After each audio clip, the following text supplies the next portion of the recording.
Nakakatuwa talaga itong si Bel Mariano at Donnie Pangilinan.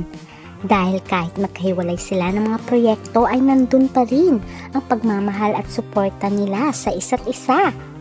At take note, lagi silang nandyan tuwing may mga special occasions ang bawat pamilya.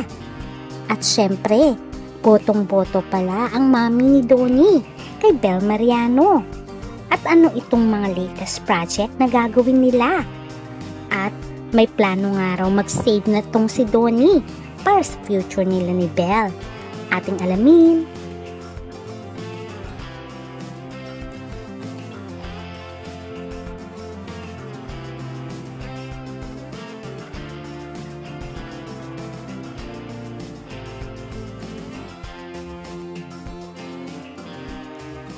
Isa sa matuturing na sikat na talaga at meron ng pangalan ay walang iba kundi si Bel Mariano at Donnie Pangilinan. Sila ang The New Generation Love Team, kung saan tinawag silang Don Bell ng mga fans. Dahil lahat ng teleserye nila at pelikula ay talaga naman tinangkilik ng masa at kumita sa pelikula. Kaya naman, tinuring silang hottest love team ng kanilang panahon. At maraming fans ang nais na sila ang magkatuluyan. Although wala namang inaamin ang dalawa tungkol sa kanilang relasyon. Pero ayon nga sa sources ay low-key lamang ang kanilang relasyon at sila lamang ang nakakaalam pati pamilya nila. Ngayon ay very busy si Donnie sa kanyang mga endorsements at ganun din sa kanyang mga negosyo. Alam naman natin na negosyante si Donnie. Bukod dito ay very busy din si Donnie sa kanyang teleseryeng Roja, kung saan ay pumunta pa nga si Bel Mariano during the press con nang nilaunch ang Roja.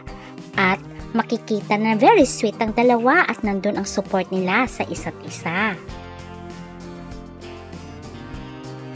Samantalang si Bel ay meron din siyang individual project at marami rin siyang ginagawa ngayon na endorsements. Pati nag-launch na rin siya ng bago niyang negosyo. Ito ay tungkol sa mga make-ups at ito ay negosyo nilang magkakapatid. At besides dito, ay blockbuster ang kanyang movie with Diamond Star. Ito ay walang iba kundi ang Meet, Greet and Buy, kung saan talaga hanggang ngayon ay marami pa ring nanonood at certified blockbuster na ito.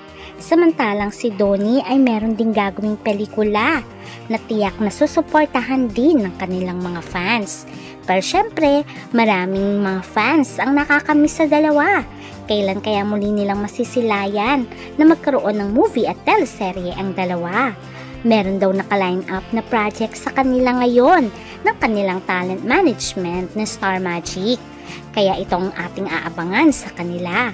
For the meantime ay support muna natin sila sa kanilang individual projects. Samantalang nakakatuwa ang mami ni Donnie na si Maricel Laksa, na anak na nga din daw niya itong si Bel Mariano at talagang botong-boto siya kay Bel dahil bukod sa mabait ay mapagmahal sa mga magulang at kapatid, kaya tanggap siya ng buong Pangilinan family. Ito na kaya ang kanyang magiging future daughter-in-law, samantalang tanggap na rin ng pamilya ni Bel itong si Donnie. Itong larawang ito ay kuha noong lumipat si Bel, house blessing ng mga bagong bahay niya kasama ang kanyang pamilya. Kaya naman nakakatuwa ang dalawang ito na kahit separate sila ngayon ay nandun pa rin ang pagmamahal nila at suporta sa isa't isa. At ang nakakatuwa pa tuwing nagkikita silang dalawa ay makikita mo ang pagkamiss nila sa isa't isa. Kaya naman ay ating suportahan si Bel at Donnie sa kanilang individual projects. At si Donnie, mukhang very serious na talaga siya kay Bel dahil ngayon ay very busy siya sa kanyang mga negosyo din. Ika nga ni Donnie, gusto niya maging secure ang future family niya at nais niyang ibigay ang lahat para sa kanila. Kaya sana si Bel na ngayon. Itong ating abangan. Bye!